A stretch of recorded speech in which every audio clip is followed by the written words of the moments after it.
Welcome to another of Cowboy Jojo's adventures. We're here with Ruby. Hello, Ruby. And I'm here with Peter. Hello. We're here to take you on a journey through Bridge Road, Richmond, where many hotels have survived.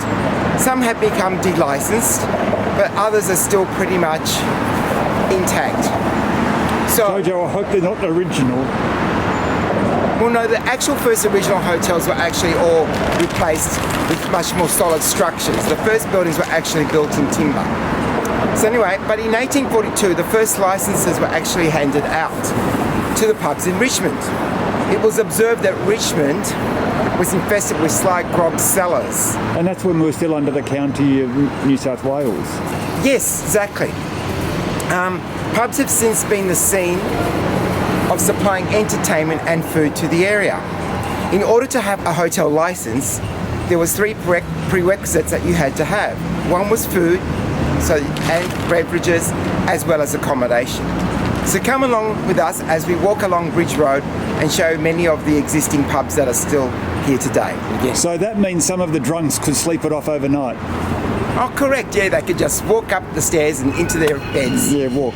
Maybe stumble, but anyway. One or the other. Bye. Bye.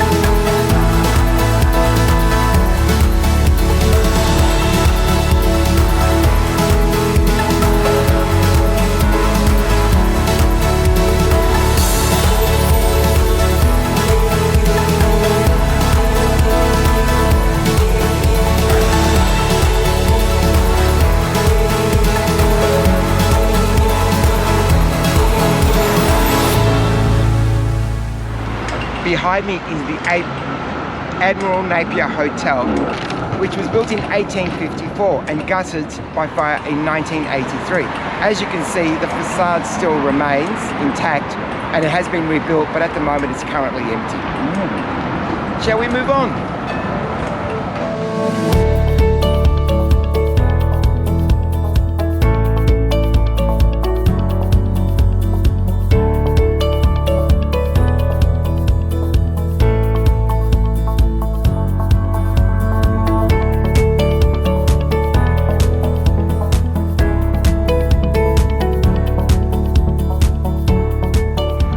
We're just diagonally across from the old Garter and Garter Hotel. It was the Australasia Hotel, then changed its name.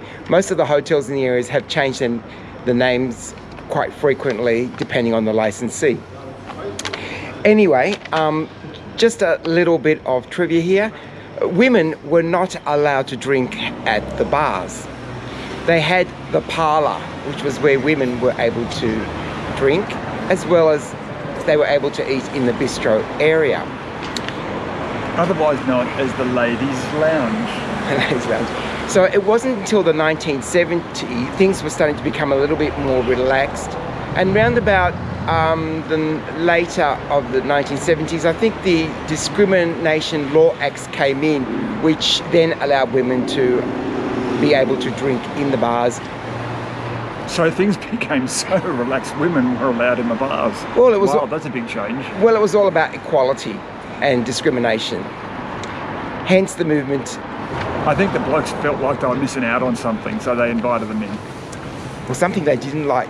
Something they felt was that time was best for male bonding, and they felt that in the presence of women, they weren't able to swear and be blokey. They had to use their airs and graces. And then they realised some women could teach them better language. Possibly.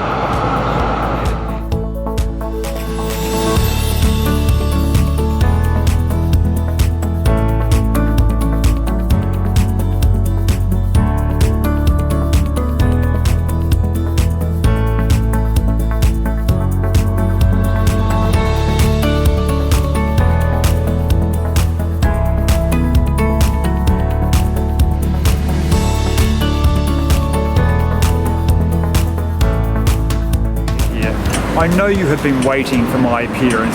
My fans have just been overwhelmed and just wanting me to come back. So, behind me is Moran's The Spread Eagle Hotel, otherwise known just as the Spread Eagle. So the 6 o'clock swill was a slang term for that last minute rush to buy your drinks, as you would gather before 6 o'clock. And the reason they say was that they wanted the blokes to go back to their families. The 6 o'clock swill was introduced in 1916 and ended in 1966. So that was quite a long time of pubs closing at 6 p.m. So this resulted in the workers rushing to get their beer at the bar, and of course there was lots of noise and hectic stuff happening at the bars, and you know, slops of beer all over the floor and stuff like that. So in the Mallee, this was otherwise referred to as a pig swill. Yeah, okay, whatever.